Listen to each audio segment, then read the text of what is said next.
The sound of my garage door rolling up has never been dramatic, at least not until that morning. Usually it's just the groan of steel, the hum of the motor, the lazy reveal of a concrete cave housing my tools, my shelves of paint cans, and the crown jewel of my weekends, my car. Not just any car, but a car I had saved for, worked for, and restored with my own hands. A classic, reborn with sweat, rust-dusted nights, and too many cups of burnt coffee. The neighborhood wasn't built for people like me. It was built for trimmed hedges, soulless SUVs, cookie-cutter houses that tried to look grand but whispered conformity in every brick. And standing guard over that monotony was Karen. Not just any Karen, but our HOA president, the self-proclaimed queen of the cul-de-sac.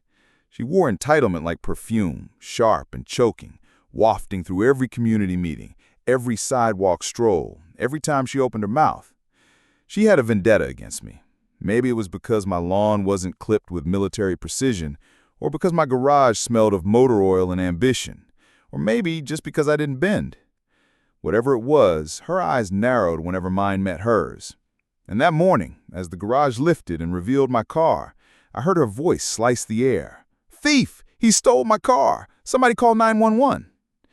At first, I thought she was joking. Her tone was too sharp, too shrill, even for her usual theatrics. But then I saw her running. Yes, running across the street, robe flapping, slippers slapping against the pavement, clutching her phone like it was a sword she was about to thrust into me. "That's my car. He's hiding it in his garage. I knew it." Neighbors' heads popped out like meerkats. Curtains twitched. A few phones started recording because in this day and age, nothing really happened unless it was filmed. And me? I just stood there with the garage door open, my hand still on the button, the morning sun pouring over the curves of my car. Her claim was absurd, but the venom in her voice made it dangerous. Karen didn't care about truth. She cared about winning, about bending reality until it fit her narrative. I raised my eyebrow. "Your car, huh? Funny, I don't remember you rebuilding the transmission last summer." That only fueled her fire. She jabbed a finger at me like a prosecutor delivering her closing argument. "You broke into my house. You took my car. You—" Her words cut off as sirens wailed in the distance. She had actually called them. And that's when I realized this wasn't just Karen being Karen. This was Karen escalating. By the time the squad car pulled up, she had gathered half the block as her audience. She was breathless, hair wild, eyes sparkling with the thrill of impending victory. She ran toward the officers before they had even stepped out, her words spilling like bullets. "He stole my brand new car. It's right there in his garage. Arrest him!" The officers looked from her to me, then to the car, which gleamed under the morning light like a polished gem. One of them, a tall man with years of exhaustion etched into his eyes, held up a hand. "Ma'am, slow down. Whose car is it?" "Mine!" she screamed. "It's mine. It was delivered yesterday. And this criminal," she gestured wildly toward me, "stole it." I couldn't help but laugh. The absurdity was too thick. "Officers," I said calmly, "I think we can clear this up very easily. I've owned this car for 6 years. I restored it myself. My paperwork is inside, and I'd be more than happy to show you." But Karen wasn't done.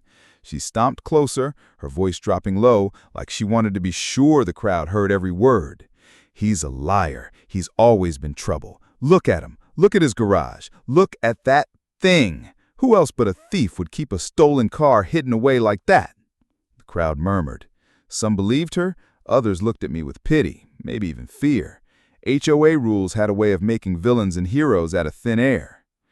One of the officers turned to me. "Sir, we're going to need proof of ownership." "Of course," I said. I disappeared into my house, heartbeat steady. This wasn't my first rodeo with Karen, and I had learned long ago to keep every document, every receipt, every scrap of proof tucked neatly into a folder labeled "For when Karen loses her mind again." When I returned, I laid it all out on the hood of my car. Title, registration, insurance. The officer flipped through them, nodding slowly. Karen's smile faltered, but she wasn't done. Not yet. "This is a setup! He forged those! My car was supposed to arrive yesterday, and now it's missing! And look, it's the same color, the same model!" "Ma'am," the officer interrupted, his tone firm, "this paperwork is valid. This car belongs to him." Silence. A hush fell over the crowd. Karen's face turned crimson, her mouth opening and closing like a fish gasping for air. I leaned against the hood, folding my arms, letting the weight of victory settle in. Maybe next time, you should check your own driveway before calling the cops. Laughter rippled through the neighbors, low at first, then louder. Karen spun, searching for someone, anyone to back her up, but all she found were smirks and shaken heads. The officer handed me back my documents. "Sorry for the trouble, sir." "No trouble at all," I said, locking eyes with Karen. "I've gotten used to it." She stormed away, muttering, her robe trailing behind her like a defeated cape. But as the crowd dispersed and the squad car pulled away, I knew this wasn't over. Karen never lost quietly. She would scheme, she would dig, and she would strike again. And I wasn't about to just sit back. She wanted a war, she had one. And this time, I wasn't just going to defend myself. I was going to make sure everyone saw exactly who Karen really was. After that morning, the air in the neighborhood changed. It wasn't visible, not something you could point at and say, "There, that's where it shifted," but you could feel it. Eyes lingered on me a little longer when I drove past. Conversations paused when I walked into earshot. Some neighbors smiled in solidarity, while others whispered like conspirators with Karen. Karen herself retreated for 2 days, a silence that was louder than her shrieking. She wasn't the type to lick her wounds quietly. She was planning. That much I knew. She had lost face in front of the entire cul-de-sac. She'd called the police on me, been proven wrong, and stood humiliated while her stolen car still sat gleaming in my garage. For someone like her, that wasn't just a bruise. That was war paint. And right on cue, the HOA meeting notice landed in my mailbox. Special session, mandatory attendance. The topic was vague. Community compliance concerns. But I knew what it was really about. Karen was going to try to destroy me formally, using bylaws, technicalities, and the one thing she believed gave her ultimate power, the HOA's gavel. The night of the meeting, I walked into the clubhouse like a soldier entering enemy territory. The place smelled of cheap coffee and printer ink. Folding chairs scraped against the floor as residents filled the room. At the front sat the HOA board, 5 people who always seemed more like Karen's minions than independent adults. And there she was, dead center, smile painted on her face, papers stacked neatly in front of her like ammunition. She started with theatrics, as always. "Neighbors," she said, her voice rising with false sincerity, "we all want a safe, orderly, and trustworthy community. But how can we have that when certain individuals," her eyes cut toward me, "engage in suspicious behavior, when they hide vehicles in their garages, when they refuse to follow the standards we've all agreed upon, when they create disturbances so severe that law enforcement must be called?" A few heads nodded, though most people just looked uncomfortable. I let her rant. I let her build her case, brick by brick, until she slammed her hand down and said, "Therefore, I propose that we fine him for noncompliance, investigate his property for violations, and, if necessary, begin proceedings to have him removed from the HOA entirely." The silence afterwards was heavy. She thought she had won. She thought no one would dare challenge her. I stood, slow and deliberate, letting the weight of the moment settle before I spoke. "May I?" Karen's lips thinned. "Briefly." I pulled a folder from my bag, the same one I'd shown the police. But this time, it was thicker, much thicker. "First," I said, "I'd like to clarify, the car in my garage is legally mine. Title, registration, insurance. The police confirmed that in front of many of you. But since Karen seems to want to bring this to a community level, I'd like to present some facts of my own." I laid down the first set of papers, copies of noise complaints Karen had filed against other neighbors, dozens of them, frivolous and unfounded, against kids playing basketball, against a woman's wind chimes, against someone's dog barking once at 3 a.m. Murmurs spread through the room. Next, I laid out financial records I had obtained, public information anyone could request from county filings.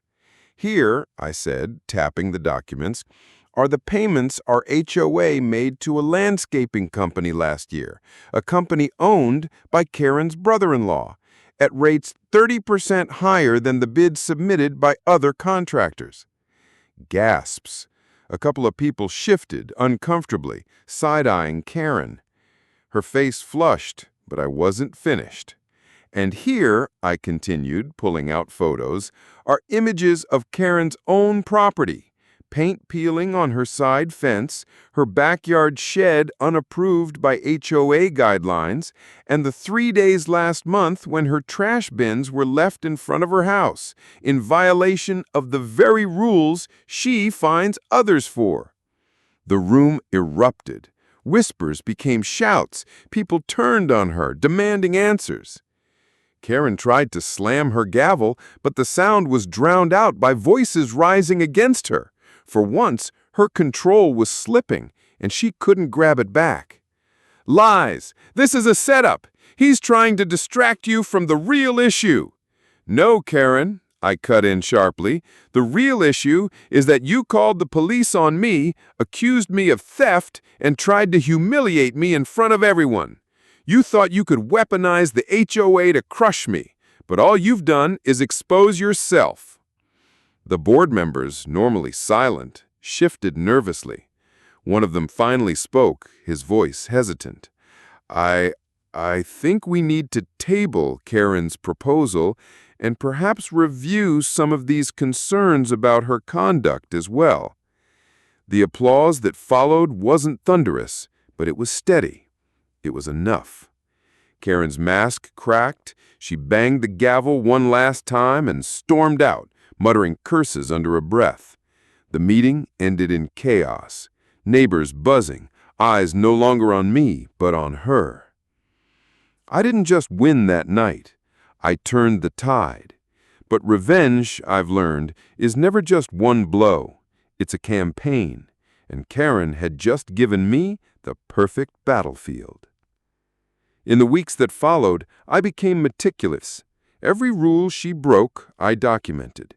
Every inconsistency, every abuse of power, every time she tried to wield her authority like a club, I captured it, logged it, and shared it quietly with neighbors who had felt her sting.